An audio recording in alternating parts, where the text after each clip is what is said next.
Olá, pessoal, tudo bem? Muito obrigado pela participação de vocês nesse nosso webinário de hoje.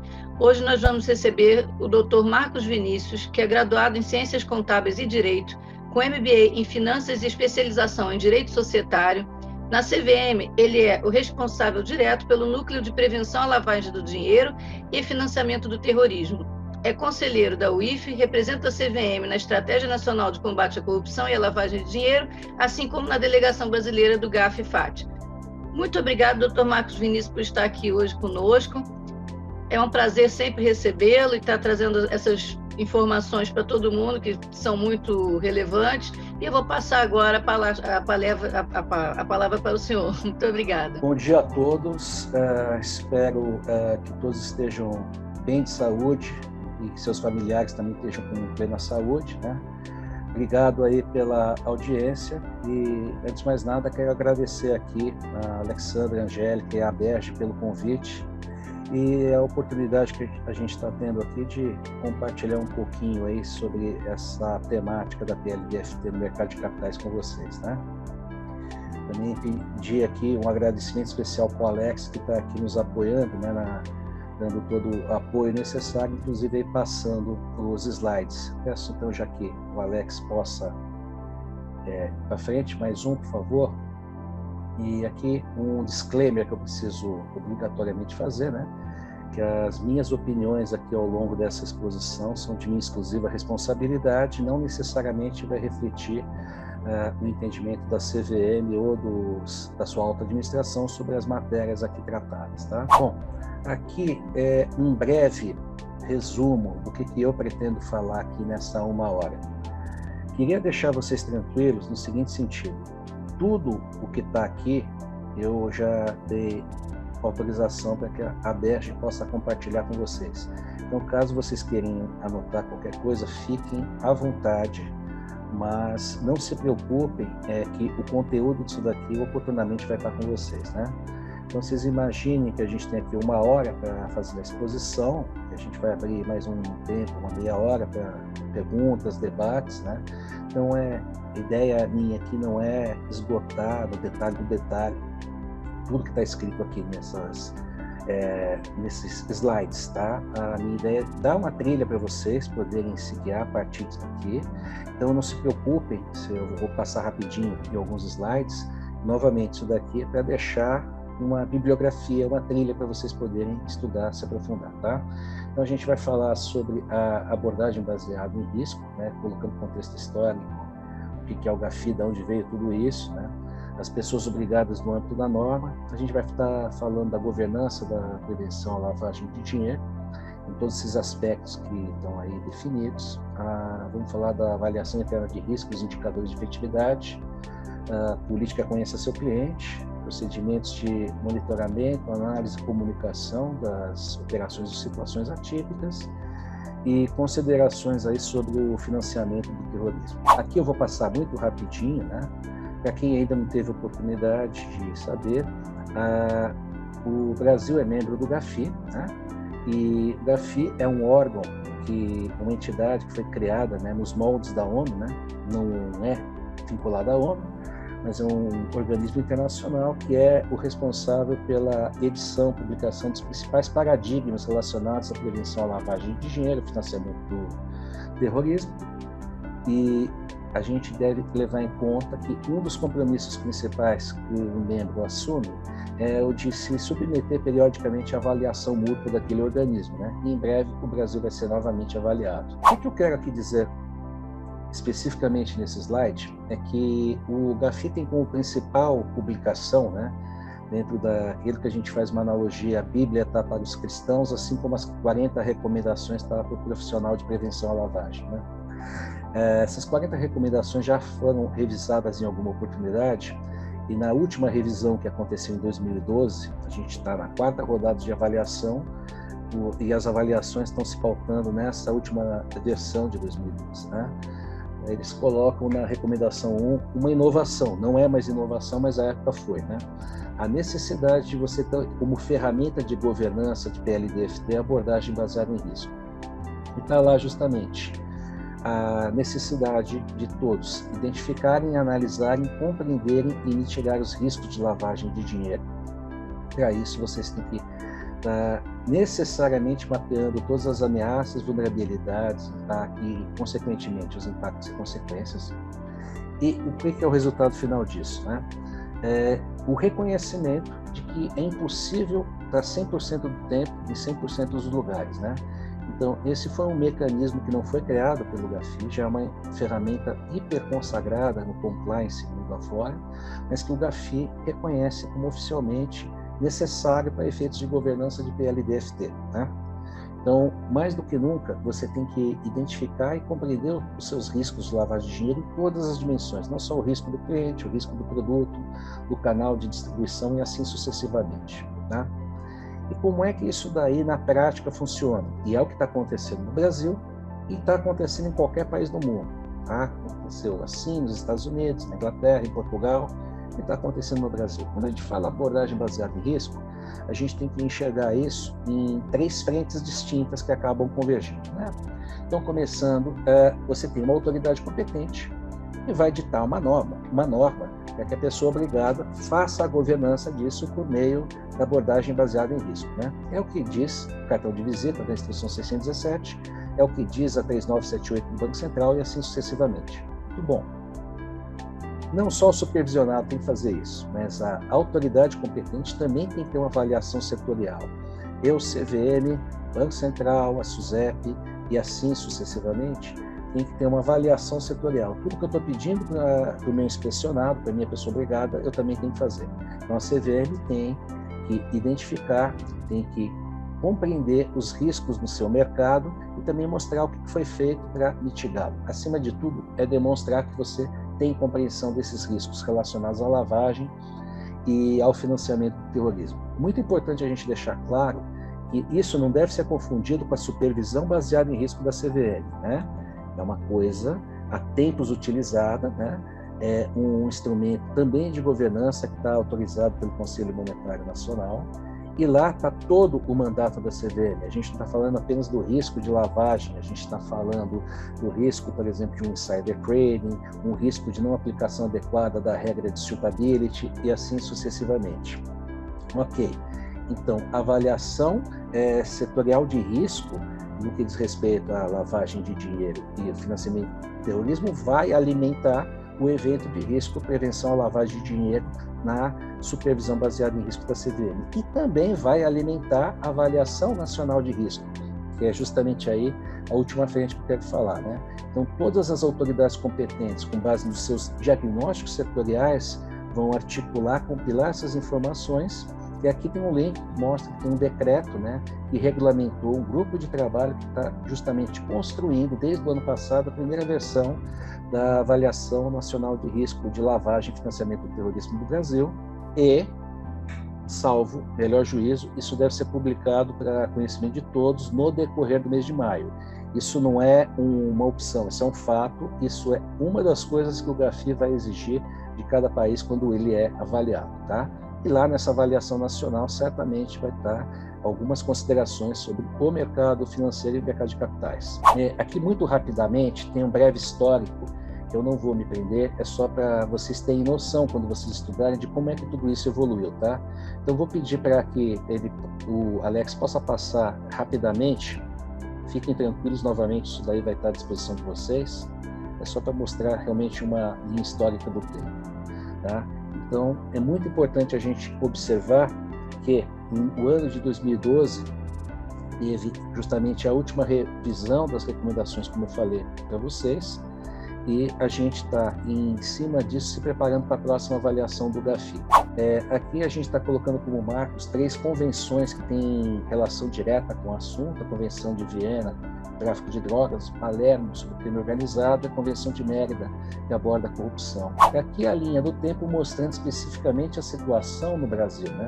Então, você observa que o Brasil quis entrar no GAFI, ele é membro do GAFI desde 2000, mas para isso ele necessitou cumprir algumas obrigações prévias, entre elas, em 98, a edição da Lei 9.013, que acabou motivando as respectivas regras dos outros supervisores. Aí a gente tem a Instrução 301, à época, e a gente, avançando até os dias atuais, percebe que houve um momento, né, da revogação da Instrução 301, com a edição da Instrução 617, em 2019, que visa justamente acomodar esses novos paradigmas do GAFI frente a outros assuntos novos, principalmente a abordagem baseada em risco. Bom, a norma ia ser originalmente colocada para entrar em vigor no dia 1º de julho do ano passado, mas por conta dos efeitos da pandemia, isso acabou sendo revogado para o dia 1º de outubro, e com exceção dos artigos 27 e 28, que a gente vai falar lá na frente, né, que já tinham início imediato em termos de vigência. A gente está falando justamente do monitoramento das listas do Conselho de Segurança das Nações Unidas. Uma coisa importante, e que a Instrução 617 deixou isso explícito, isso já estava claro para nós lá na CVM, né? Mas a 617 enfrentou isso de maneira explícita. Bom, eu só posso atuar no mercado de valores imobiliários se eu tiver um registro, né? Então, como é que a gente pode, didaticamente, classificar esses registros na CVM? A gente pode dividir isso daí em registros de emissores e de prestadores de serviços, né? Sendo que os prestadores de serviços também podem ser divididos em duas categorias. Os prestadores de serviço responsáveis pela estruturação da operação, do negócio, como também os prestadores de serviço de caráter informacional. Então, quem são os emissores, né? Por exemplo, as companhias abertas, independente delas estarem ou não listadas em algum segmento na Bolsa, né? Outro exemplo de emissor também, a gente pode estar falando do fundo de investimento. Ele emitir as cotas, são valores imobiliários, né? Aqueles responsáveis pela emissão de um contrato de investimento coletivo, né? Sempre lembrando que a fronteira do mercado de valores imobiliários com outro mercado é aquele dueto, né? Eu tenho que ter a oferta pública e a promessa de rendimentos. Muito bom. Então, esses são os emissores. O que são, então, os prestadores de serviços? Aqueles responsáveis pela estruturação da operação. A gente está falando de uma bolsa, o registro de um prestador de serviço para ser uma bolsa, para ser uma depositária, para você ser um intermediário, um custodiante. Pensando na indústria de fundos, eu sou distribuidor da cota, eu sou administrador do fundo, eu sou gestor do fundo, e aí sucessivamente. Esses prestadores de serviços responsáveis pela estruturação do fundo. Mas eu tenho também os prestadores de serviços responsáveis pelo caráter informacional. Eu vou ajudar o investidor a tomar sua decisão de compra, venda ou manutenção do ativo. Falamos, por exemplo, do auditor independente, eu estou falando do analista de valores imobiliários, do consultor de valores imobiliários, a agência de classificação de riscos, né, que são responsáveis pelos ratings dos ativos que estão sendo ofertados. Então, o que diz de forma clara a Instrução 617? Não basta eu ter registro na CVM para me submeter à norma, a Instrução 617. Eu tenho que ter, na prática, um registro de prestação de serviços do mercado de capitais. Tá? E também, não basta eu ter esse registro, eu também, na minha prestação de serviço, eu tenho que ter um nexo causal com o fluxo financeiro patrimonial do investidor. Então, algumas pessoas podem perguntar, isso daí é muito importante. Mas, caramba, o emissor, então, ele não se submete? Não, porque vamos pensar no clássico política, conheça seu cliente. Então, eu estou aleatoriamente escolhendo aqui um exemplo, uma Petrobras, a Vale. Se a gente observar o objeto social delas, e qualquer companhia aberta, com exceção dos prestadores de serviço, eu vou já chegar nesse ponto, o objeto social deles não é emitir ações, né? Como está escrito claramente na lei, a emissão de valores imobiliários está claramente na lei 9613. O objetivo social delas vai depender da exploração do segmento econômico que eles estão atuando, tá? Diferente da prestação de serviço, o objetivo final deles, enquanto instituição, é atuar prestando esse serviço no mercado de capitais. Aí que entra o detalhe, né? Nada impede que eu seja um emissor e também um prestador de serviço, que é muito comum as grandes instituições financeiras que estão listadas na Bolsa. E esse prestador de serviço tem que ter esse nexo causal mínimo com o fluxo de caixa do investidor. Então, a gente pensa E por isso, e a norma deixa isso claro, nós não vamos ter um agente autônomo de investimento prestando contas à Instrução 617, sim, à instituição a qual ele está vinculado. Por exemplo, um analista de investimento tem um caráter impessoal, né? Ele não está relacionado com a norma, porque ele não está com um relacionamento direto no que nós chamamos de nexo causal com o financeiro e patrimonial do investidor. Então, essa é a lógica. Não basta eu ter o registro na CVM, eu tenho que necessariamente atuar nesses dois parâmetros que eu estou mencionando aí. Podemos ir para o próximo slide, por favor? Bom, vou falar aqui muito rapidamente sobre a política de PLDFT. Eu falo muito rapidamente porque a gente vai explorar isso daí na sequência, em várias questões, e também vamos estar abertos para questões no final. Bom, política de PLDFT, nas minhas palavras, está do país como se fosse a Constituição Federal. É a carta magna da instituição. A gente está falando de uma abordagem baseada em risco. Então, ali estão as diretrizes emanadas pela alta administração que vão definir os parâmetros pelos quais eu vou prestar serviço no mercado de capitais e como que eu vou tratar todos esses riscos. Então, o que é importante? O risco é da instituição que está prestando serviço, não é da CVM. Então, a CVM não vai, como não fez, ter uma receita de bolo dizendo esse é seu risco. Não, o risco é seu. Eu posso perfeitamente conviver com 10 instituições do mercado de capitais que têm 10 apetite de riscos distintos. E até aí, nenhum problema. É justamente a política de PLD que vai mostrar como que esses riscos vão ser efetivamente tratados e como que eu vou conviver com esses riscos dentro dos parâmetros que a política está passando para que os profissionais possam exercer as suas atribuições. Podemos, por favor, passar aqui para frente, no próximo slide. Tá? Muito importante, eu tenho que ter claramente uma adoção e implementação de regras, procedimentos e controles internos pontuais, sintonizados com tudo aquilo que está dito em termos de diretrizes. Então, vamos entender o seguinte: não se espera que a política da instituição esgote o assunto até o nível de uma nota de rodapé. Não, sob risco da política de PLD ficar maior que uma Bíblia, né? A ideia não é essa. Ali é você estabelecer os pontos principais das diretrizes de risco, como isso daí deve ser tratado, e o que nós esperamos é que toda vez que o assunto precisar ser detalhado, você mencione, vide manual tal, ou qualquer outro documento. O importante é que caso a instituição não esgote todo o detalhe na política, e a gente, novamente, não parte da premissa que tem que estar 101% escrito na política, mas que ela necessariamente indique em que documento isso daí vai ser tratado no detalhe. Isso daí que é muito importante.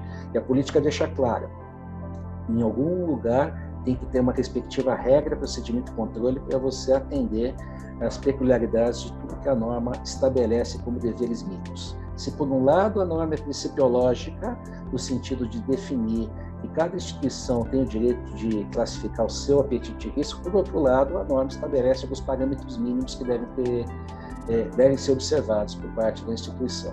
E aí, sem dúvida nenhuma, o papel do protagonista, o diretor responsável, que não é o único que vai colocar a mão na massa, mas certamente é o principal responsável pela governança de tudo isso que a gente está falando.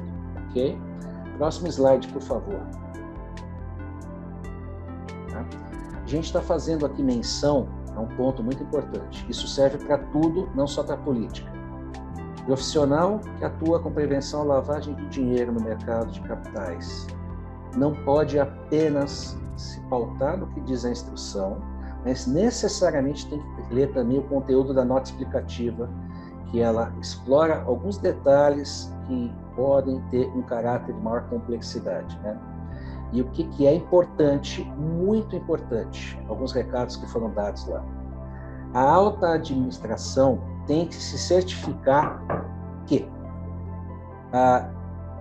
foi disponibilizado para o diretor responsável todos os recursos materiais, humanos, tecnológicos, financeiros para que ele possa cumprir a sua missão. Não basta apenas você designar um diretor. você tem que dar uma equipe para ele que tenha condições de fazer tudo o que precisa ser feito. E a alta administração tem que se certificar disso. Em outras palavras, se algum dia a supervisão da CVM ou de uma BSM chegar na instituição, é muito razoável que nós tenhamos o conforto de que algumas decisões sobre quantas pessoas vão estar na equipe não foram, por exemplo, jogando dados, para ou ímpar.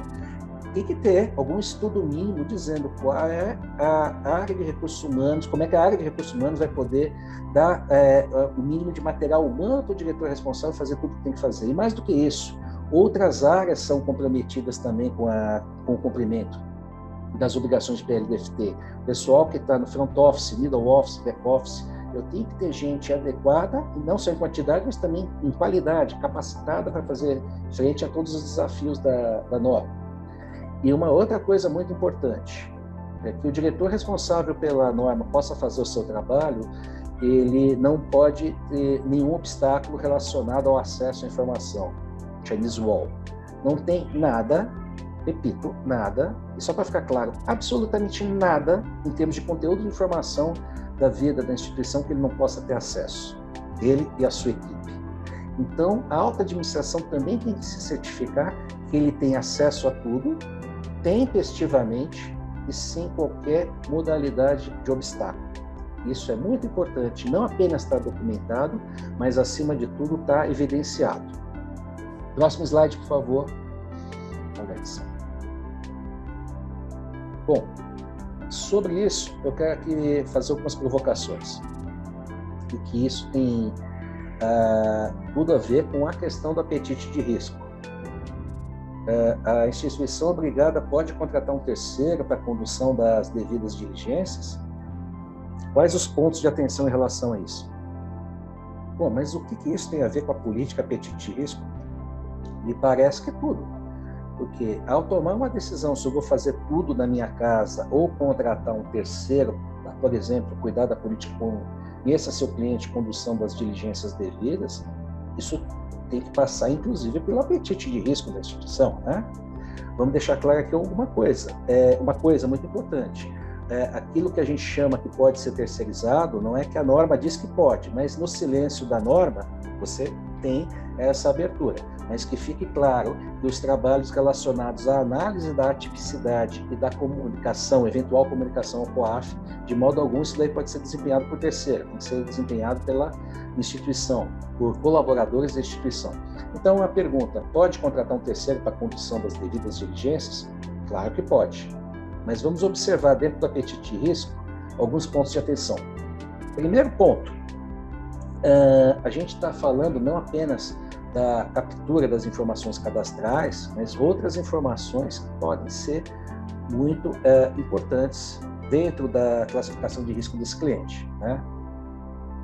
A primeira coisa que a gente tem que pensar é cuidado, muito cuidado com o que diz a instrução 612, que alterou a instrução 505. Essa instituição, não só você que é pessoa obrigada, mas essa instituição, ela tem que ter o mínimo de resiliência cibernética para efeitos de proteger os dados que estão contidos ali. Não apenas para efeitos de atendimento da norma da CVM, repito, o profissional de PLDFT também tem que estar ciente do conteúdo da versão integral da instrução 505. Não só para a questão da resiliência cibernética, não apenas para atender os requisitos nas normas da CVM, mas também sobre todos os aspectos de governança relacionados à Lei Geral de Proteção de Dados. Mas qual a conexão da prevenção à lavagem de dinheiro com a Lei Geral de Proteção de Dados? Numa primeira avaliação, a resposta é nenhuma. Mas não vamos imaginar que eu simplesmente tenho que fazer tudo isso, e eu tenho, porque eu tenho um mandato, a Lei Geral de Proteção de Dados, é clara, mas esse mandato não significa dizer que eu não tenho que também tomar o devido cuidado para que essas informações não possam ser acessadas por terceiros. E isso inclui terceiros dentro da sua própria instituição. Então, diretor responsável pela 617, caso a empresa vá, de fato, contratar um terceiro, é extremamente racional que seja feita uma diligência prévia nessa instituição, para verificar se minimamente ela também atende esses cuidados de resiliência cibernética, que ela está atenta à Lei Geral de Proteção de Dados, e sob qualquer hipótese, se por um lado eu disse que ele tem acesso a todas as informações que estão ali, na outra ponta, em qualquer hipótese, nada de usar essa informação que você capturou legitimamente, você tem um mandato para isso, para efeitos de PLDFT, para ser utilizada na área comercial, né? Isso a gente pode chamar até de um pecado capital, sem prejuízo de um puxão de orelha de uma CVM ou de um Banco Central, caso aconteça qualquer evidência disso, a própria Lei Geral de Proteção de Dados pode gerar uma sanção para a instituição. Então, tem que ficar atento a tudo isso. Isso é muito importante. Então, esses pontos de atenção devem ser levados em conta ao contratar um terceiro. E mais do que isso, não me resta dúvida que um exemplo como esse, ele deveria ser classificado como um prestador de serviço relevante. E sim, significa dizer que ele vai entrar na sua matriz de risco. Não basta apenas eu olhar o risco do cliente, não basta apenas eu olhar o risco do produto que está sendo ofertado, do canal de distribuição, mas, entre outros riscos, eu tenho que colocar o risco do prestador de serviço relevante. Porque sim, em bom português, ele pode pisar na bola comigo. E eu preciso estar atento a esses riscos, entre outros, que aqui a gente não vai ter tempo para esgotar. Bom, apetite de risco versus tolerância de risco, que está na política. Deixa eu dar uma olhada como é que está o tempo aqui. É sempre fabuloso, né? A gente tem mais coisa para falar do que tempo, mas vamos lá. Apetite de risco versus tolerância de risco. Tem uma frase que o professor Mário Sérgio Cortella falou, que diz assim: o que é a ética, né? Ética é o conjunto de valores que vão pautar suas decisões. Então, disse o professor Mário Sérgio Cortella: tem coisas que eu quero, mas não posso. Tem coisas que eu posso, mas não devo. Tem coisas que eu devo, mas não quero. São essas questões que vão pautar suas decisões sobre o ambiente ético. Então, antes que alguém pergunte, o Marcos ficou maluco da Lei Geral de Proteção de Dados, agora ele vai falar sobre filosofia e ética. Não, o Marcos não ficou maluco. Eu peço permissão para o professor Mário Sérgio para trazer essa frase para cá, que pode ser perfeitamente aplicada na questão de risco. Tem riscos que eu quero assumir, mas não posso. Tem riscos que eu posso assumir, mas não devo. Agora, a parte do risco que eu devo assumir, mas não quero, também vai entrar na discussão. Não vamos confundir apetite de risco com tolerância de risco. Então, eu não quero esgotar o assunto, mas isso tem que estar na agenda de todos vocês. Tolerância de risco é, por exemplo, eu estar tratando com um risco cujo controle interno para ser implementado de fato é mais caro do que toda a receita decorrente desse risco. Então, entendam bem, eu não estou esgotando o assunto, eu estou dando um exemplo pontual. Ora, prevenção à lavagem de dinheiro nunca foi restrição de negócio, mas sempre alertamos, isso tem que ser visto sob uma ótica racional. Se o custo está maior do que a receita, é o momento de refletir. Então, essa discussão que eu estou exemplificando tem que entrar na agenda, para que você possa, de fato, assumir aqueles riscos que você tem condições de assumir, ou que você possa projetar controles internos adequados que possam fazer frente, inclusive, a um custo que fique menor do que a receita, porque senão deixa de ter fundamento econômico a essa prestação de serviço, né? Muitas vezes os participantes reclamam, e com toda razão, né, que precisa ter uma atenção dos supervisores em relação aos custos regulatórios, mas na outra ponta, e visando contribuir para essa discussão, a gente volta até para a discussão da prestação de serviços por terceiros. Não significa que você necessariamente tem que contratar o prestador de serviço que está cobrando mais caro. Isso não é uma licitação visto de ponta cabeça. Então, muita atenção a esse ponto. É muito importante vocês colocarem isso na agenda de discussão, tá? Quando a gente fala desses custos, isso impacta direto na sua qualidade da prestação de serviço. Então, para reduzir custo, eu vou diminuir o número de pessoas, ou você não pode afetar a sua qualidade do serviço que vai ser prestado, inclusive dos deveres que vão ser cumpridos perante as autoridades competentes. Então, isso tem que estar muito atento. Isso tem tudo a ver com o de-risking. De-risking é um fenômeno que foi observado já há algum tempo pelo GAFI. Nas minhas palavras, isso está lá no site do GAFI para todo mundo ver, né? a aversão, a repulsa ao risco. Então, eu vou dar um exemplo aqui para vocês, não levem ao pé da letra. As pessoas expostas politicamente, eu costumo dizer, compreendem uma lista que não pode ser classificada como uma lista de corrupto. Não.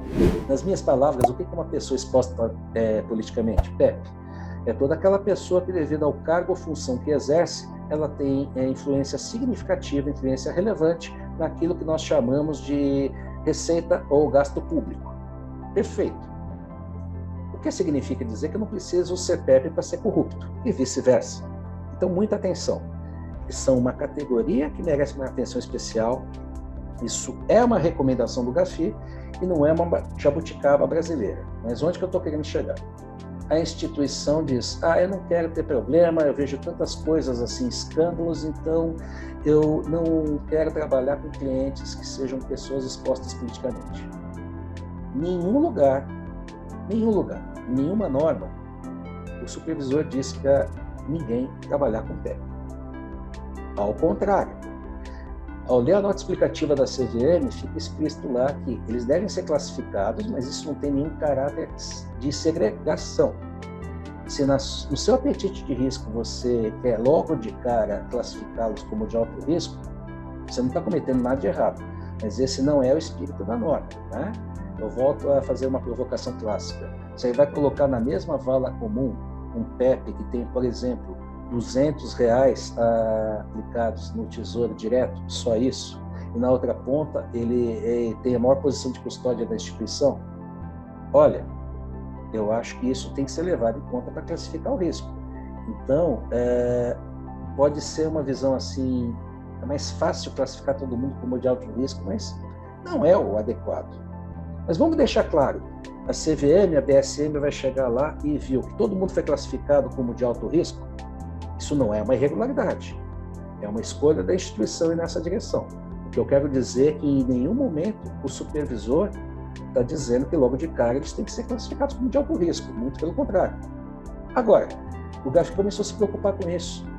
A ideia nunca foi excluir alguma categoria de participante, alguma categoria de cliente. Por exemplo, organização sem fins lucrativos, pessoa exposta politicamente, ou, por exemplo, eu estou trabalhando com uma instituição que está diretamente relacionada com negociação de ativos virtuais, eu não quero essa confusão aqui, etc, etc.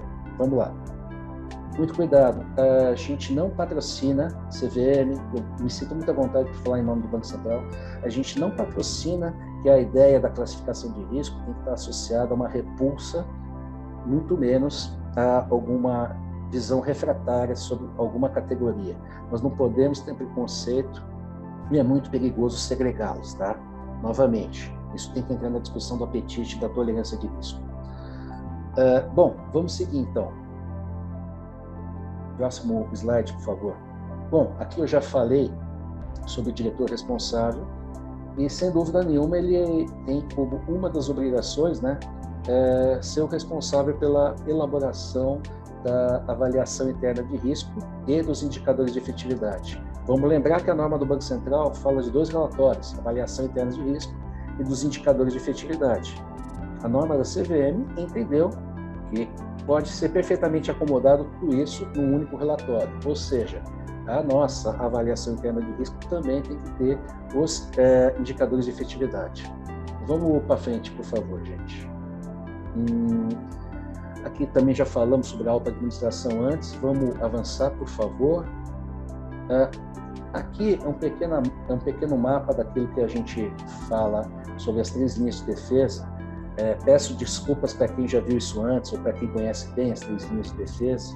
A gente está falando hoje da 4ª linha de defesa, mas rapidamente para quem não teve ainda oportunidade, né? Isso daí é um conceito já consagrado, inclusive teve como pioneiro o Comitê de Basileia, e fala que dentro da gestão de PLDFT, não só de PLDFT, mas vamos pensar na gestão de PLDFT, eu tenho o pessoal que faz a entrega do produto na linha de defesa, número 1, a primeira linha de defesa, né? Front Office, Middle Office, Back Office.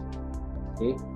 Na segunda linha de defesa, nós temos não apenas, mas principalmente o pessoal responsável pela área de compliance E não se preocupem se eu tenho uma área de compliance responsável por tudo, ou se eu tenho uma diretoria de compliance, uma segunda de PLDFT, uma terceira de gestão de riscos e uma quarta de controles internos. Isso tem a ver com o porte da instituição. Vamos se lembrar o que eu falei agora há pouco sobre custos. Cada um vai dar uma resposta de como que isso vai ser feita a governança. Mas eu tenho todos esses atores que têm que estar interagindo. Eu tenho o pessoal do jurídico, lembrem-se, jurídico é uma coisa, compliance é outra, né? Isso é tabuada do a contabilidade, justamente dando a devida retaguarda em caráter periódico, está sempre presente do lado do pessoal da primeira linha de defesa, que está, vamos dizer assim, fazendo a entrega dos produtos, responsável pela área comercial. E a terceira linha de defesa, a auditoria interna, quando cabível, né? Porque se a instituição não tem necessidade de prévio registro do Banco Central, você não tem uma norma da CVM que explicita a obrigação do auditor interno. Então, só voltando para o slide anterior, não onde eu estava no gráfico, só o anterior, por favor.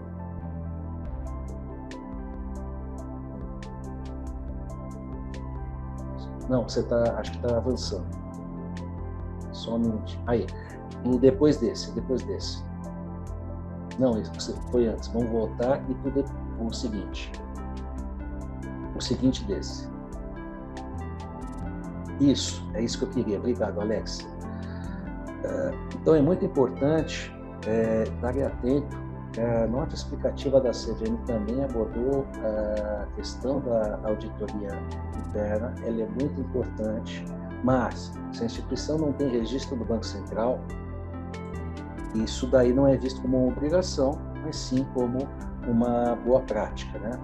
Então vamos estar atentos à resolução do Conselho Monetário Nacional 4588, que justamente vê essa questão da auditoria interna. Vamos para o próximo slide, por favor. Estou olhando aqui o tempo. Bom, avaliação interna de risco. Vamos lembrar aqueles 4 verbos que eu falei para vocês. Eu tenho que identificar, eu tenho que analisar, eu tenho que compreender e eu tenho que mitigar os riscos. Então, primeira coisa, o verbo mitigar, quem trabalha com o mercado de seguros ou já trabalhou sabe que o verbo mitigar aponta para um fato, não existe risco zero. A partir do momento que a gente nasce, nós já estamos expostos ao risco, né? E até estava conversando com a Alexandra um pouco antes do início, né? Sobre as crianças, os filhos, né? O risco é dinâmico. Então, o risco de hoje pode não ser o risco de amanhã, né? Então, se você está cuidando do seu filho, quando ele está até com 1 ano de idade, um dos riscos que você tem que estar observando é se tem algum móvel com alguma quina. Você vai colocar uma peça de silicone para ele não se machucar, ou tirar as facas da gaveta de baixo, né? Quando a criança vira um adolescente, pode ter certeza que esse risco já não é classificado como de alto risco, e outros riscos surgem, e é justamente essa dinâmica da abordagem baseada em risco. Primeira coisa, o risco é dinâmico. Então, a CVM deixou claro que, no mínimo, a gente tem que ter 3 categorias de risco, e a todos os riscos têm que ser observados, não só o de cliente, novamente. Eu tenho que classificar minimamente como baixo, médio e alto. E uma coisa muito importante para efeitos da avaliação interna de risco é a gente pensar o seguinte, vamos voltar para aqueles 3 verbos. Primeiros 3 verbos, eu tenho que analisar, eu tenho que identificar e compreender os riscos. Opa! Aí a gente está falando da avaliação interna de risco nos moldes com que o Banco Central pensou, né? Eu tenho que demonstrar no relatório como que eu identifiquei, como que eu analisei, como que eu compreendi esses riscos. Então, eu tenho que, nada mais, nada menos, colocar de forma didática e de uma forma explícita todos os critérios e metodologias pelos quais eu identifiquei, eu analisei, compreendi e, consequentemente, classifiquei esses riscos. Novamente, eu faço aquela brincadeira. As pessoas não vão classificar os riscos jogando dados, muito pelo contrário. A gente quer justamente ver quais foram os critérios. E os indicadores de efetividade, que o Banco Central pede no outro relatório, mas que a gente pede e seja apresentado nesse relatório, nada mais é do que você demonstrar que você conseguiu colocar em prática uma série de ações pelas quais você mitigou esse risco. Não estamos pedindo risco zero, mas que no limite das suas atribuições esse risco foi mitigado. Em outras palavras, a apresentação de estatísticas não apenas estatísticas, né, demonstrando que aqueles controles internos foram, de uma forma ou de outra, adequados. Esses controles internos têm que estar atendendo toda a norma, como um todo, naquilo que couber, e que essas regras, procedimentos e controles internos foram adequados para o seu fim de mitigar o risco. Muito bom. Então, a primeira provocação que eu faço é o seguinte, né? Não se preocupe, porque aquela pergunta, como é que eu vou conseguir fazer isso, eu vou responder. É mais fácil montar o relatório do que fazer.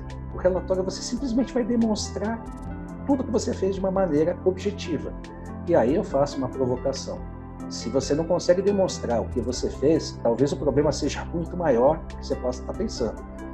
A avaliação interna de risco nada mais é do que você apresentar todas essas informações de maneira didática, quem fez o quê, como, quando, por quê. Importante, eu faço uma analogia que pode auxiliá-los a ter uma reflexão sobre isso. Vamos pensar nos 3 primeiros verbos. Eu tenho que identificar, analisar e compreender os riscos e logo classificá-los. Eu cheguei doente no médico. O médico não é um curandeiro, um pajé, não tem uma bola de cristal. Ele vai pedir uma série de exames. E, de repente, ele não se sentiu seguro, vai fazer novos exames. O que ele está fazendo? Ele está identificando. Ele está analisando e compreendendo o que está acontecendo comigo. E até classificando os riscos numa analogia. Exatamente isso que vocês vão fazer, guardadas as devidas proporções. Isso é uma mera analogia, né? Não teremos a pretensão de fazer faculdade de medicina, sermos médicos, e não estou querendo aqui nem diminuir nem aumentar, fazendo apenas uma comparação para efeitos de reflexão. O diagnóstico, mostrar todos os exames, todas as rotinas, todas as diligências que eu fiz para tomar as conclusões para classificar o risco. Opa, agora vamos ao remédio. Eu não posso te garantir que você vai ser curado, mas vamos mitigar os efeitos da doença que você está. Exatamente esses são os indicadores de efetividade. Qual o remédio que eu dei para tratar os riscos? Ou quais os remédios? Não apenas, mas principalmente as regras, procedimentos e controles internos que foram desenhados de maneira customizada para atender o devido fim. Eu falando parece que é elementar, mas, acredite, isso dá muito trabalho, mas conceitualmente nada mais é do que todos vocês já estavam fazendo antes, eu tenho certeza.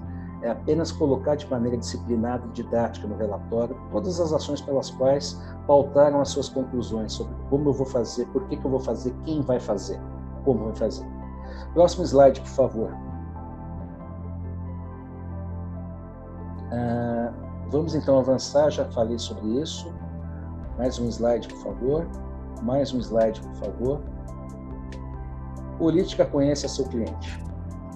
Então, vamos dividir isso daí em 4 fatias. A primeira, no início do relacionamento, eu tenho que ter o processo de verificação, qualificação e validação das informações preliminares. Lembre-se, um dos riscos que eu tenho que colocar aqui é o relacionamento presencial ou relacionamento virtual, digital. Vamos esquecer essa triste pandemia. Sabemos que há tempos a gente está caminhando não para a extinção do presencial. A palavra extinção é forte, mas cada vez mais o não presencial vai ser a regra absoluta. Então, eu tenho que estar olhando todos os pontos de atenção. Novas tecnologias, como é que eu vou interagir com esse cliente. E a ideia aqui é fazer um primeiro filtro antes do cadastro. Filtro não na segregação, mas vamos ver. Ele tem um CPF, um CNPJ? Isso não tem conversa inicial sem isso, né? Vamos verificar se esse CPF de fato existe. Você não vai nada mais, nada menos do que entrar no site da Receita, verificar a veracidade daquele número. Eu vou tentar classificar a pessoa natural como PEP, se for o caso. Ele que tem que declarar, mas você tem como estar checando isso. E da mesma forma, se a pessoa jurídica é controlada por PEP, você pode ser classificada como uma organização sem fins lucrativos. Na sequência, eu estou observando uma série de detalhes adicionais que envolvem uma sugestão que eu estou dando aqui. O GAFI tem diversas publicações, não é uma, não são só as 40 recomendações, diversas. Uma delas, eu acho que uma das coisas mais geniais do mundo, eles publicaram um guidance voltado para a identidade digital. Vamos pensar o seguinte, gente. A gente estava num mundo que nasceu com o RG, o papel, e a gente ainda não tem o RG unificado no Brasil, mas estamos caminhando para isso. Depois a gente chegou no mundo, né, com aquele arquivo cheio de mofo, né, guardado com aquelas caixas box, né? Acho que metade do ativo mobilizado da empresa era para guardar cadastro, papel. Opa, agora a gente está falando de um papel que nasceu físico e que está sendo digitalizado, por exemplo, PDF. Opa, então estou fazendo meu cadastro no home banking da corretora do banco, estou mandando PDF para lá. Isso não é o futuro, gente, isso já é o presente. Eu estou falando de documentos que já nascem 100% digitais, são nato digitais. E aí? RG digital, CNH digital, carteirinha da OAB. E agora? Opa, vocês já viram aqueles vídeos, e não foi uma nem duas vezes, eu posso, por meio de inteligência artificial, colocar a foto de uma personalidade, é o Marcos falando, eu estou com a foto daquela personalidade? Isso não é uma questão de gostar ou não gostar, isso é um fato irreversível. O Gafi não diz nem que isso é bom, nem que isso é ruim. Isso é um fato irreversível. Esse guia tenta explorar diversas coisas que vão fazer parte do dia a dia dessa realidade. Eu não estou falando como CVM, que é uma leitura obrigatória. A gente vai colocar na supervisão, você lê o guia? Não. Mas eu aconselho a todos que querem entender essa nova realidade a devorarem esse material, é público, o link está aí, disseminem para quem vocês quiserem e certamente isso vai ser muito importante. A gente está falando de arquivar documentos agora digitais, o tal do blockchain, essa é a única tecnologia que eu vou estar utilizando. E o Open Banking, opa, eu vou dividir as informações cadastrais com outras instituições, quem vai fazer o quê? Mas essas instituições estão no Open Banking, isso não tem nada a ver com os prestadores de serviços relevantes que eu vou contratar para capturar essas informações ou para fazer as devidas diligências. A gente coloca tudo isso no pacote para ver o quanto que isso é sensível, complexo e que esse não é o único, mas certamente é um dos principais calcanhares de Aquiles que nós temos que observar. Não tem como fazer mais ou menos. A instituição tem que estar preparada para lidar com todos esses desafios. E, repito, isso também envolve resiliência cibernética e isso também envolve problemas que podem estar relacionados com a Lei Geral de Proteção de Dados. Isso daqui, sem dúvida nenhuma, é um dos pilares que vai sustentar todo o trabalho de vocês. Vamos para o próximo, por favor.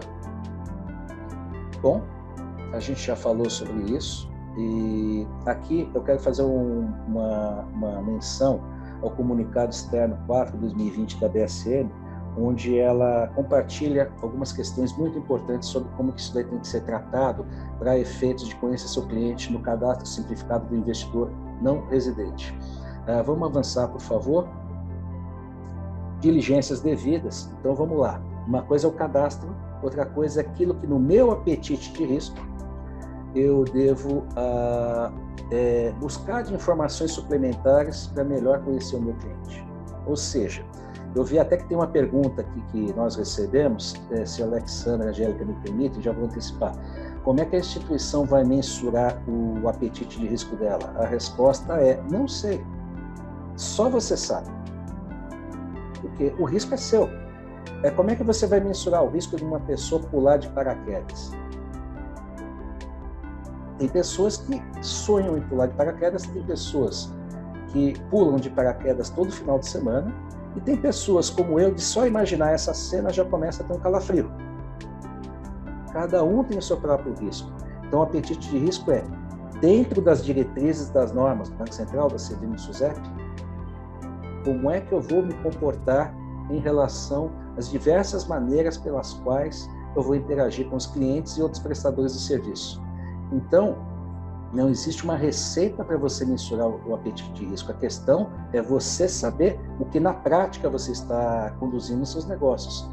Qual é o meu limite de atuação, né? Então, vamos lá. Vamos voltar àquele exemplo que eu dei. Tem pessoas que nós não estamos patrocinando isso, mas isso não é errado. Tem pessoas que têm aversão ao risco de pessoas expostas politicamente. Isso é um exemplo de apetite de risco. Ela tem o direito, eu não concordo, mas ela tem o direito de não querer trabalhar com clientes que sejam PEPs. Então, isso é um exemplo do apetite de risco, é justamente você mensurar até onde que você quer ir dentro das regras que estão estabelecidas. Próximo slide, por favor. Identificação do beneficiário final. Então,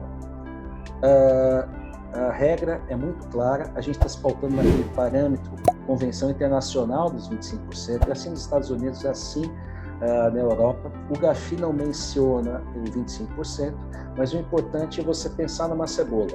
Eu vou descascar ela até chegar ao último nível, aquela camada de cebolas. A pessoa natural ou as pessoas naturais que, de fato, controlam, se beneficiam ou exercem influência significativa naquele cliente que tem um CNPJ. Vamos pensar o seguinte: você não tem que se preocupar com isso como uma performance. Muitas vezes, você vai se deparar com situações onde, por questões alheias à sua vontade, você não vai saber quem é o beneficiário final. Você cometeu alguma irregularidade? Nenhuma. Desde que você comprove que você foi diligente, que você evidencie, que você seguiu o que diz a sua política, que você cumpriu tudo que estava ao seu alcance para tentar identificar o beneficiário final e tome as medidas adicionais que a norma estabelece. Mas sejam situações como essa. Você vai avaliar se você quer ou não continuar com esse cliente. Novamente, a decisão é sua. O apetite de risco é uma decisão da instituição. Jamais a CVM vai dizer que você não pode se relacionar com o cliente. Isso não está escrito em lugar nenhum. Número 2, você tem que monitorar ele com o maior carinho, em termos de LDFT, artigo 20, e também avaliar se você tem informações adicionais que justifiquem mandar ou não uma comunicação com o COAF. Avaliar significa que não é um gatilho, isso não é uma comunicação automática. Vamos para frente, por favor. Aqui, colocando com mais detalhes do que eu falei há pouco. Vamos para frente, por favor. Vou dar uma corridinha aqui não se preocupe, é justamente para a gente ter tempo de perguntas e eventualmente o debate. Monitoramento das operações. Estamos numa abordagem baseada em risco. Quem se lembra da 301, uma pena que a gente não está aqui ao vivo, eu ia pedir para todo mundo levantar a mão e eu tenho certeza que todo mundo levantou a mão. Qual que é o inciso 1 do nosso querido e saudoso artigo 6º? Eu tenho que monitorar para identificar situações, operações, cujo volume estão acima do que o investidor declarou no seu cadastro. Ok, nós não estamos na Receita Federal, a ideia da CVM não é que vocês sejam auxiliares da Receita, nós também não somos auxiliares da Receita, mas esse é um sinal de alerta, entre outros. Tem que ver se o que ele declarou de renda e patrimônio é inferior ao que ele operou. E lá estava escrita a palavra objetivamente.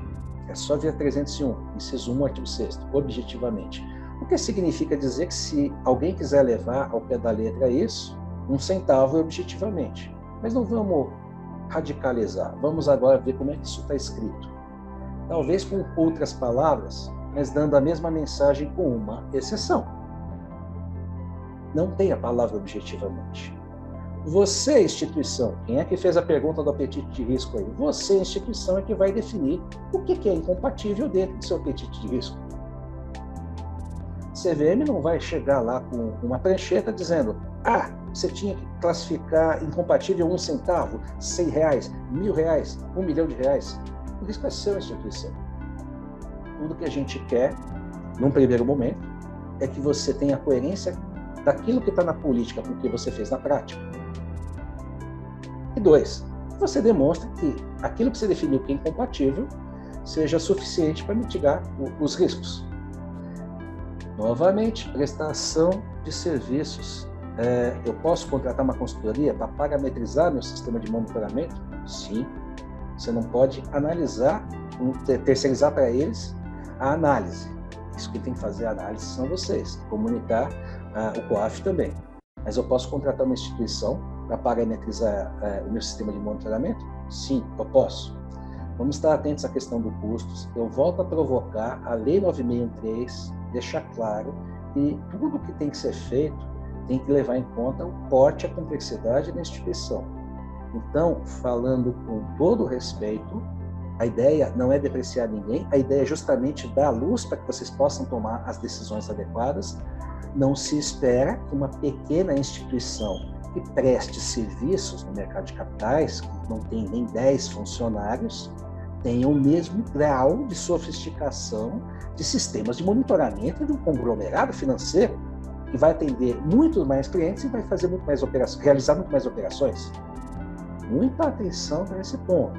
Em nenhum momento a CVM pediu para que todo mundo celebre um convênio com a NASA ou com a Agência Espacial Russa. Então, não é essa a ideia. Vocês têm que customizar. O seu apetite de risco vai fazer com que o seu sistema de monitoramento não seja o mesmo do seu concorrente e assim sucessivamente.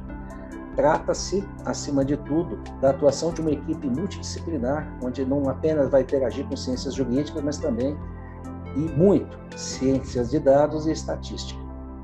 Muita atenção, porque o sistema tem que estar observando também a nossa querida e famosa lista do Conselho de Segurança das Nações Unidas. Muito bom, a gente vai falar sobre isso já já. Vamos avançar então rapidinho. Não existe risco zero. Então, 100% dos eventos têm que ser monitorados. Vamos pensar no aeroporto, acabou a pandemia, todo mundo xingando aquela fila de 2 quilômetros para passar no raio-x. Ah, mas eu sou fulano de tal. Você sabe com quem você está falando?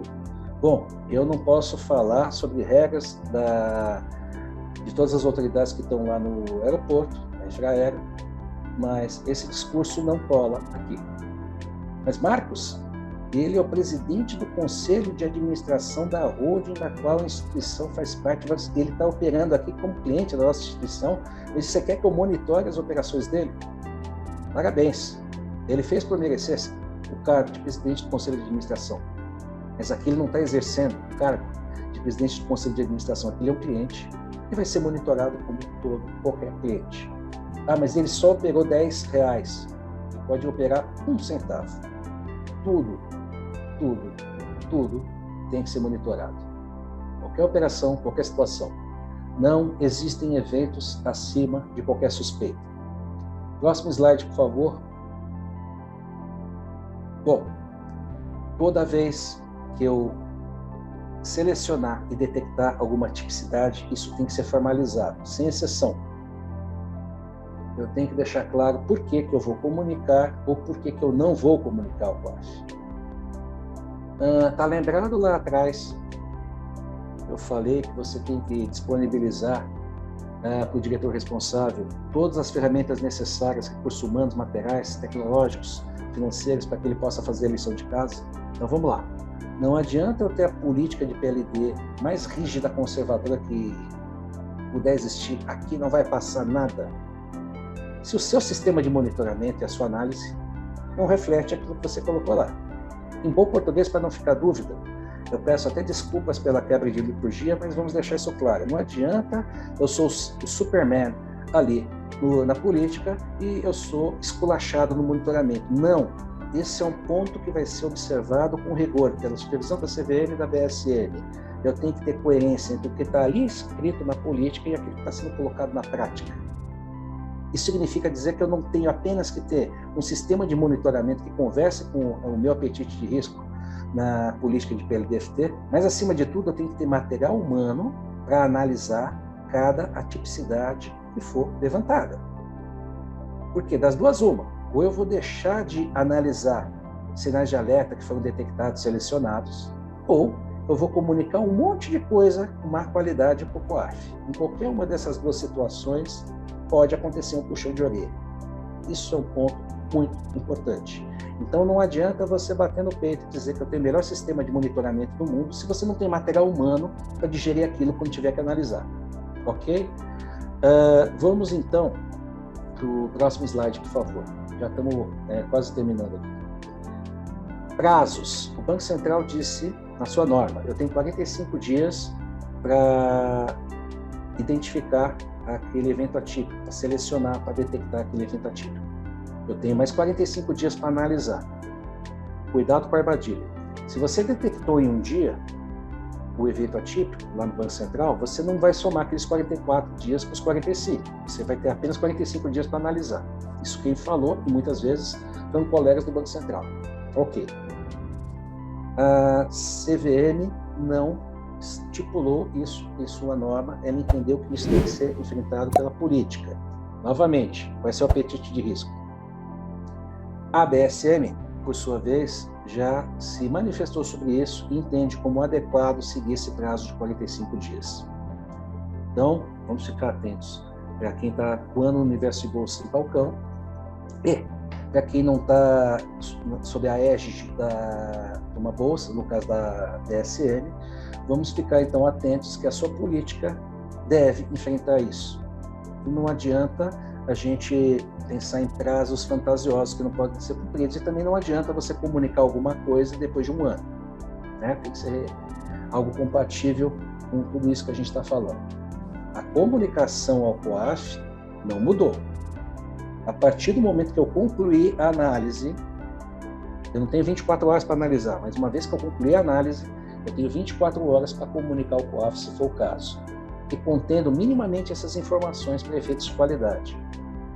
Novamente, eu tenho que ter pessoas adequadas em quantidade suficiente para fazer jus a todo esse processo. Próximo slide, por favor. Tudo bom? Aqui eu estou dando um recado muito importante, né, do prestador de serviço relevante. Conheça seu cliente, conheça seu prestador de serviço relevante, conheça seu robô. Uma coisa é, eu estou contratando um terceiro para parametrizar meu sistema de monitoramento. Outra coisa é, isso não significa dizer que eu vou receber passivamente aquele pronto. Se eu não tenho condições de entender o que ele fez, para tudo, vamos começar de novo. Não adianta depois a CVM ou a BSM chegar lá e dizer, mas o seu sistema de monitoramento não está conversando com as diretrizes da política. Ah, mas não fui eu que fiz, foi aquela empresa. A responsabilidade é sua. Assim como a responsabilidade é sua no caso do cadastro, ok? Vamos passar, então, para o próximo slide. Considerações sobre financiamento do terrorismo. Essa foto fala por si só, né? Vamos avançar, por favor. Já estamos chegando no final. Nós temos duas leis que estão relacionadas com esse assunto, tá? A Lei 13.260, que o link está aí, e que no artigo 6º define claramente o que a gente está falando, tá? Algumas pessoas podem dizer, sem qualquer juízo de valor aqui, tá, gente? Algumas pessoas podem dizer, mas aqui no Brasil a gente não tem atos terroristas. Talvez, pode ser. Mas em qualquer lugar do mundo, sem exceção, você pode ter pessoas financiando o terrorismo. E esse é um detalhe terrível, porque o financiamento do terrorismo, ele tem uma diferença de todos os demais crimes de antecedentes. A diferença é a seguinte: aqui, diferente dos outros crimes antecedentes, eu não necessariamente posso ter uma origem suja do dinheiro. Então, Marcos, trabalho, ganho meu salário, tenho origem, mas eu simpatizo com uma causa XPTO lá fora. E voluntariamente mando meus recursos para lá. Então, isso tem uma peculiaridade adicional que vocês têm que observar na política Conheça Seu Cliente. Eu tenho uma segunda lei, vamos para o próximo slide, por favor. É a Lei 13.810, e que eu até estou colocando a recomendação do GAFI que está relacionada a isso, e fala da necessidade de nós observarmos as pessoas que estão listadas lá no Conselho de Segurança das Nações Unidas, né? Então, o Brasil não está fazendo nada diferente do que o resto do mundo está fazendo, tá? Então, observa que o financiamento do terrorismo, então, tem duas frentes. Qual que é a primeira? Conheça seu cliente. Ele pode estar financiando o terrorismo. Eu tenho sinais de alerta no artigo 20 que tratam sobre isso. Uma segunda frente, e que também tem sinais de alerta no artigo 20, mas está muito bem separado didaticamente, é: independente do que eu fiz aqui na política Conheça Seu Cliente, se o nome do meu cliente está naquela lista, eu tenho que imediatamente, sem demora, em até 24 horas, bloquear isso, congelar administrativamente, ou como dizem os juristas, eu tenho que indisponibilizar esses bens sem qualquer chancela judicial prévia. E depois comunicar às autoridades competentes como está lá. Importante, vamos para o próximo slide. Aqui tem uma pegadinha, que não é pegadinha nenhuma. Olha, eu deixei em amarelo. Não Não, só mais uma vez. Não se aplica o conceito de abordagem baseada em risco para as rotinas previstas nos artigos 27 e 28. Aqui não tem uma questão relacionada a apetite de risco, aqui é objetivo. Se o nome do seu cliente está na lista, vai ter que imediatamente bloquear. Então, eu vou pensar em uma situação prática. Puxa vida, vamos fazer uma reunião de diretoria. Você pode fazer o que você quiser, desde que não passe do prazo que está estabelecido lá, sem demora, imediatamente, 24 horas. Por isso é importante a política e os respectivos controles internos já deixar claro, como dizem os mais jovens, caso isso aconteça, não tem nenhuma DR interna, nenhum exercício de filosofia, novamente aqui homenageando o professor Mário Sérgio Cortella. As pessoas já têm que estar preparadas para saber o que tem que fazer e fazer rápido. Como eu disse, não existe risco zero, não existe nenhum evento acima de qualquer suspeito que não tem que ser monitorado. E, por fim, abordagem baseada em risco não é sinônimo de trabalhar menos, mas sim de trabalhar melhor e de maneira otimizada. Eu peço desculpas pela correria, posso passar para o próximo slide, mas se eu fosse comentar cada slide com o grau de profundidade que eu queria, a gente ia pedir uma pizza para o jantar, e isso ia muito longe. A ideia aqui foi só passar realmente um norte, um marco cardeal para vocês. Eu repito, toda essa apresentação na íntegra vai estar à disposição de vocês. Alexandra, Angélica, Alex, obrigado aí por toda a retaguarda.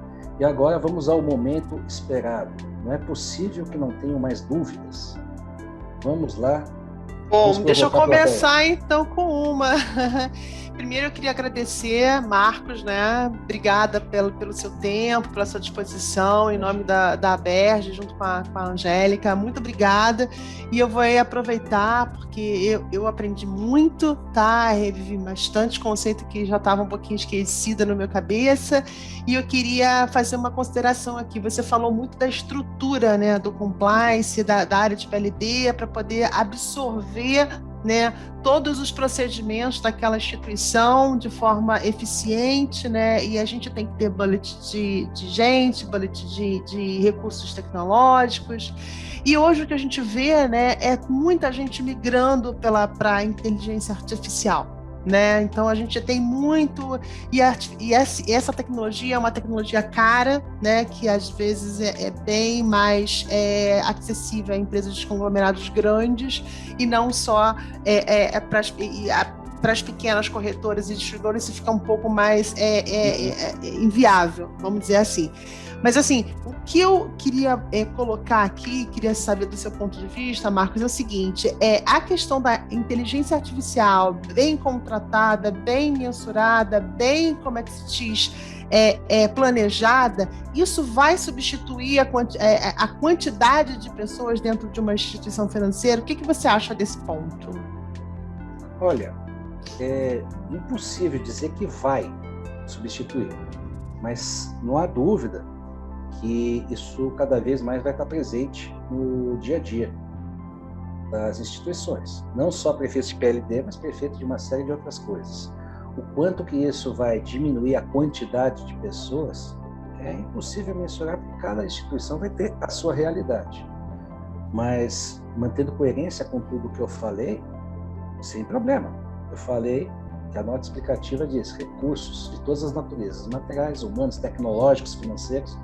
O importante é você fazer a sua entrega, demonstrar numa avaliação interna de risco que você conseguiu cumprir aqueles 4 verbos. Eu identifiquei, eu analisei, eu compreendi e mitiguei os riscos. Como você fez isso? Se você não feriu a lei, parabéns, missão cumprida. Se eu vou utilizar a inteligência artificial, é uma escolha da instituição. Mas, lembre-se, isso requer avaliar também os riscos das novas tecnologias, que está claro na política de PLD, é uma recomendação do GAFI, e, novamente, eu acredito que certamente isso pode ser desenvolvido com um terceiro. Também classificar o risco desse prestador de serviço. Não há dúvida que nesse exemplo vai ser um prestador de serviço relevante. Né? Ah, ótimo, muito obrigada. André, temos perguntas, né? A Ana Clara pergunta, caso haja vazamento de dados por conta do terceiro contratado para a condução das diligências, né? Qual é a ação que a empresa deve tomar e há formas da empresa resolver? Essa é a Ana Clara que está perguntando. Bom, vamos falar sobre vazamento, né? Então, a primeira coisa que a gente tem que observar é o seguinte, né? O quanto que é importante fazer uma diligência prévia naquela empresa, né? E deixar isso documentado, né? E que eu vou voltar para a primeira pergunta, que não quero aqui prestar uma homenagem para ela, não. Eu vou prestar uma homenagem para ela. Foi uma pergunta sensacional. Eu vou deixar essa diligência maior ou menor de acordo com o meu apetite de risco. O quanto que aquilo ali vai impactar diretamente ou não na minha linha de obrigações que eu tenho que cumprir. Bom, e aqui tem um detalhe que não é só PLDFT. Novamente, leitura obrigatória para todo mundo. Aspectos de resiliência cibernética que estão na instrução 505, por meio da alteração da 612, e fora o risco de você estar articulado com isso com outros profissionais da instituição que vão ter os devidos cuidados da Lei Geral de Proteção de Dados, né? Então, o que fazer? Lembra novamente aquela afirmação que eu canso de dizer, não existe uma receita de bolo, mas isso daí tem que ser tratado como um risco, e esse risco tem que ser mitigado. Talvez seja um dos riscos mais sensíveis a serem monitorados. Então, não tem uma resposta, e não porque eu queira ficar em cima do muro, não tem uma resposta, definitivamente não. Se a gente estivesse ao vivo aí, eu ia pedir aleatoriamente alguns voluntários, ou iria escolher se eles não aparecessem, né? E ia pedir que eles nominassem a instituição que trabalham, e você pode ter certeza, 10 instituições iriam tratar isso de maneira distinta.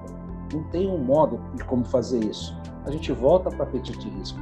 O importante isso não tem que ficar implícito, isso tem que estar explícito com marca-texto, do jeito que eu falei.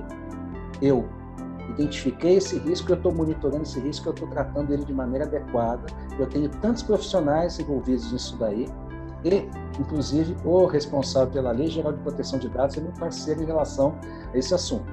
Repito, é pecado capital, não pense só em vazamento externo, tá, gente? É pecado capital a área comercial capturar informações que você pegou do cliente numa diligência adicional para a área comercial. Isso é um dos exemplos que a gente tem que olhar. Não se trata apenas de vazamento, né? Então, se você descobriu numa diligência, buscando mais informações além do que ele declarou no cadastro, alguns dados suplementares, é óbvio que a área comercial não tem que ter acesso a isso, né? Então, vamos dizer que ele não declarou que tem uma Ferrari, tá? Estou aqui dando um exemplo maluco. Na diligência, descobriu que ele é dono de uma Ferrari. Aí vai a seguradora da holding oferecer um seguro com uma Ferrari dele. Não pode, né?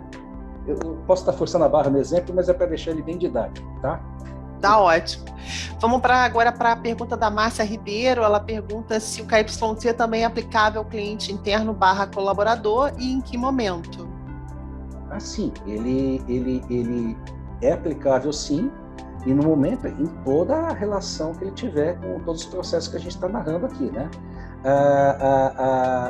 O Banco Central, acredito que deixou isso de maneira mais explícita, mas sim, você tem que ter diversos critérios para você estabelecer para que essas pessoas que desempenhem qualquer rotina na prevenção à lavagem de dinheiro, seja a primeira, a segunda, a terceira linha de defesa, ou a quarta linha, que é até o comitê de auditoria, tem que ser pessoas que estejam capacitadas, né?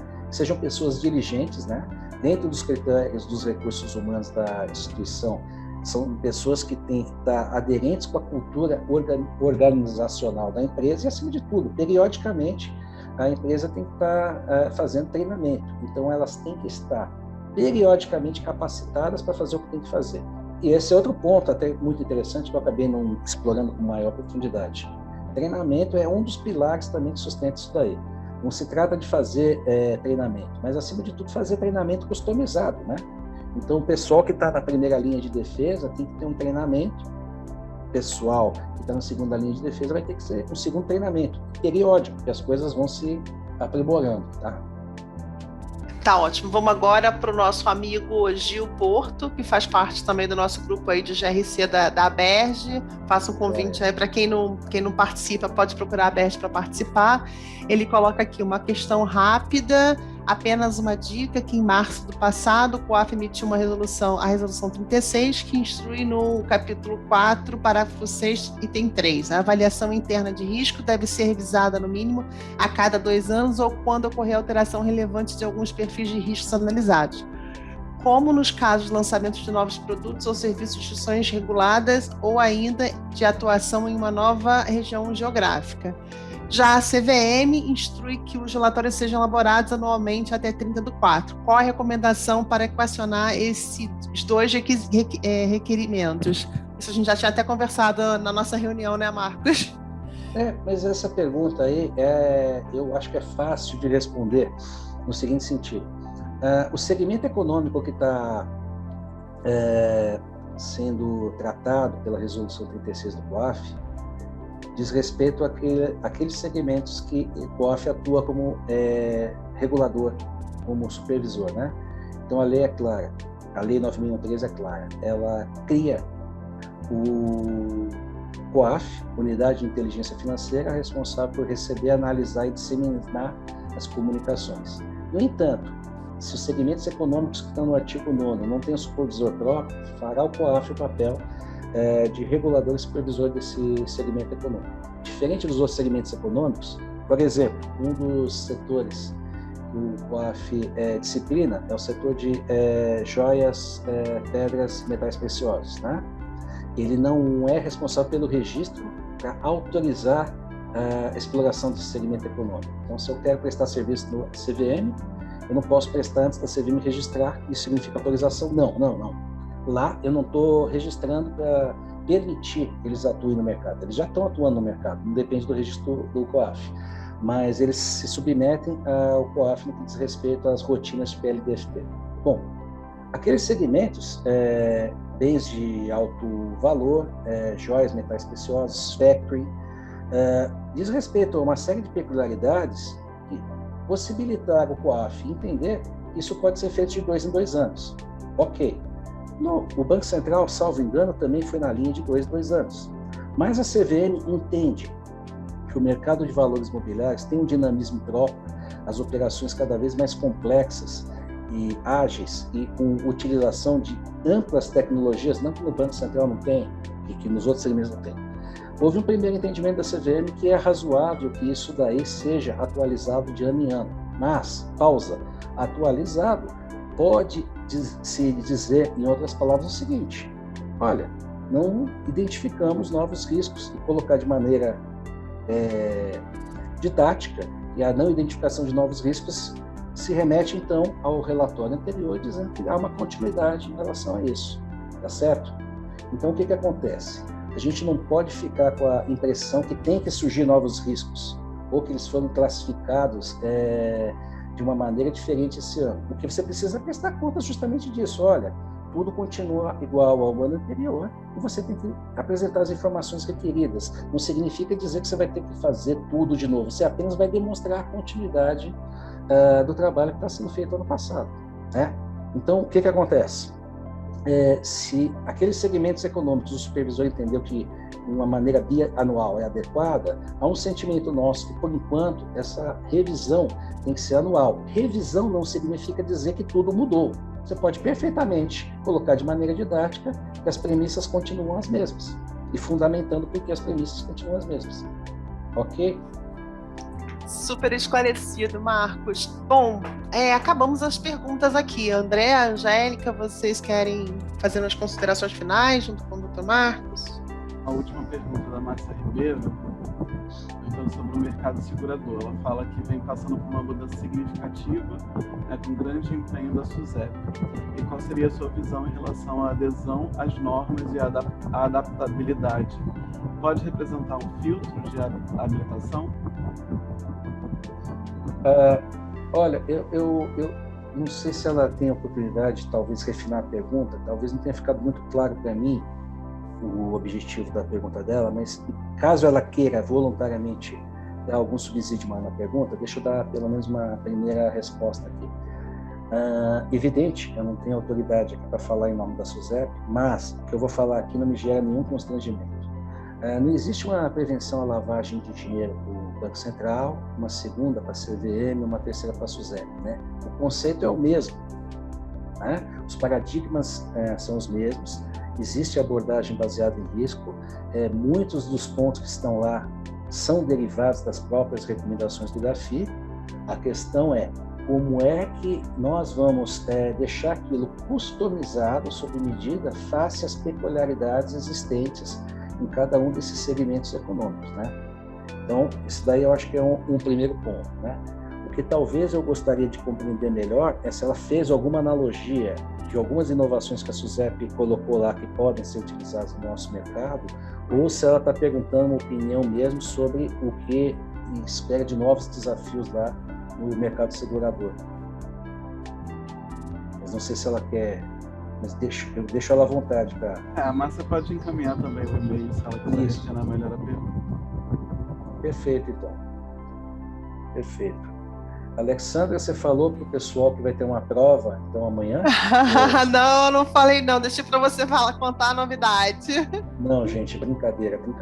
Olha, eu queria que, então, passar a palavra para a Alexandra, para a Angélica, para o Alex, mais uma vez agradecendo o privilégio de estar aqui, mesmo que a gente não possa estar ao vivo nesse momento.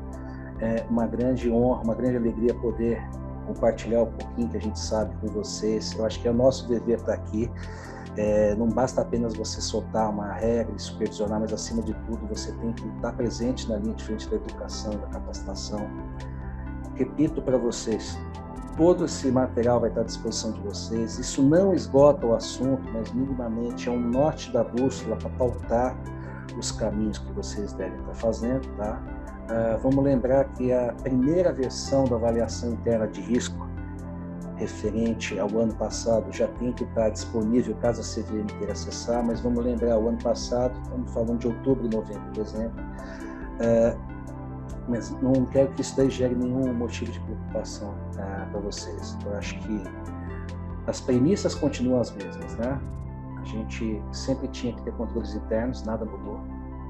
A gente tinha que conhecer o cliente, nada mudou. A gente tinha que monitorar, analisar e comunicar o COAF, nada mudou. E a questão do financiamento ao terrorismo, nada mudou, mas temos agora aquela lei de caráter objetivo, né, dos artigos 27 e 28, atendendo a 13.810. O que mudou é que o que todo mundo já sabia que existia, repito, não foi uma inovação do GAFI, agora faz parte do nosso dia a dia. Todas as coisas que a gente faz ou deixa de fazer tem que estar pautadas e fundamentadas numa abordagem baseada em risco.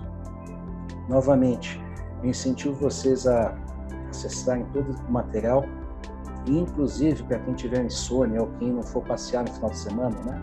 Vamos ficar em casa, vamos nos cuidar. Olha que beleza, já tem uma lição de casa para todo mundo ler, que é aquela publicação do GAFI. Tem outras, eu incentivo todo mundo a ler as recomendações do GAFI, né? Eu faço aqui esse desafio no melhor sentido da palavra, com todo carinho. Se o Marcos não deve estar falando a verdade, deixa eu lá conferir se é tudo isso mesmo. Vão acessar as 40 recomendações do GAFI. Leiam esse documento, entre outros, eu acho que vai enriquecer bastante, dar mais segurança e propriedade para tudo isso que vocês já estão fazendo, com certeza, tá? Estamos aqui à disposição sempre que vocês precisarem da gente, tá? Conte conosco. Mais uma vez eu agradeço. E cuidem-se. Bem, então, Marcos, mais uma vez, muito obrigado pela sua disponibilidade, por sua sempre super atento com a gente, e agradecer também a participação de todo mundo, a Alexandra, que também está sempre presente, coordenando o GRC, de todo mundo do GRC que participa do grupo e está aqui conosco sempre. Muito obrigada e até a próxima.